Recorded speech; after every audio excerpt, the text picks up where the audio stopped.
নমস্কার বন্ধুরা, আমি দিশা। আপনাদের সবাইকে জানাই অনেক অনেক স্বাগত।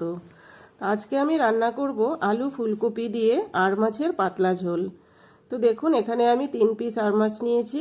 নিয়ে এখন খুব ভালো করে ধুয়ে নিলাম পরিষ্কার করে। নিয়ে এখন মাছগুলোতে 1 চামচ নুন, 1 চামচ হলুদ আর একটু সর্ষের তেল দিয়ে এভাবে মেখে নিলাম। যে কোনো আঁশছাড়া মাছ কিন্তু একটু তেল দিয়ে মেখে নিলে ফুটবে না। তো দেখুন, এখানে কড়াই বসিয়ে দিয়ে কড়াতে পরিমাণ মতো সর্ষের তেল দিয়ে তেলটা গরম করে নিয়েছি। নিয়ে এখন এই যে মেখে রাখা মাছগুলোকে আমি একটা একটা করে দিয়ে এভাবে উল্টে পাল্টে ভেজে নেব। খুব বেশি লাল লাল করে ভাজবো না, হালকা করেই ভেজে নেব। আর মাছ খুব বেশি ভাজার দরকার হয় না, হালকা করে ভাজলেই হয়ে যায়।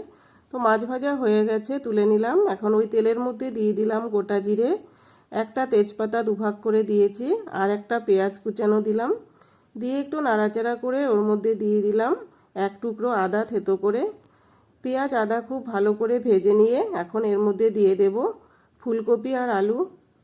আলু ফুলকপি দিয়ে একটু নুন আর হলুদ দিয়ে খুব ভালো করে সব কিছু সুন্দর করে ভেজে নিতে হবে, লাল লাল করে। তো এভাবে ভেজে নিয়ে এখন এর মধ্যে দিয়ে দিলাম একটা টমেটো, 4 ভাগ করে কেটে দিয়েছি। দিয়ে খুব সুন্দর করে ভেজে নিয়ে এখন অল্প একটু জল দিয়ে দিলাম। জল দিয়ে আরও কিছু মশলা এখানে দিয়ে দিচ্ছি। দিয়ে দিলাম 1 চামচ হলুদ গুঁড়ো, 1 চামচ জিরে গুঁড়ো আর 1 চামচ লঙ্কার গুঁড়ো দিয়ে খুব ভালো করে মশলার সাথে সবজিগুলোকে কষিয়ে নেব।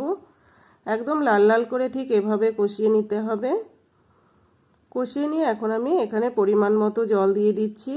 আমি এখানে ঝোলটা কিন্তু পাতলাই রাখবো, যেহেতু আমি পাতলা ঝোল করব। তো দেখুন, সব কিছু কিন্তু খুব ভালো করে সেদ্ধ হয়ে গেছে আলু ফুলকপি। তো এখানে আমি স্বাদ মতো আরেকটু নুন দিয়ে দিলাম। নুন দিয়ে ঝোলটাকে একটু নাড়াচাড়া করে এর মধ্যে আমি আর মাছগুলো দিয়ে দিলাম। তো ঝোলটা খুব সুন্দর করে ফুটে গেছে। এখন আমি ওপর থেকে 2-3টে কাঁচা লঙ্কা আর একটু ধনেপাতা কুচি ছড়িয়ে দিয়েছি। তো আমার কিন্তু আর মাছের পাতলা ঝোল একদম রেডি হয়ে গেছে আলু ফুলকপি দিয়ে। রেসিপিটি আপনাদের কাছে কেমন লাগলো? ভালো লাগলে লাইক, কমেন্ট, শেয়ার করবেন, পেজটিকে ফলো করবেন। ইউটিউব থেকে যারা দেখছেন আমার চ্যানেলটিকে সাবস্ক্রাইব করে সাথে থাকবেন।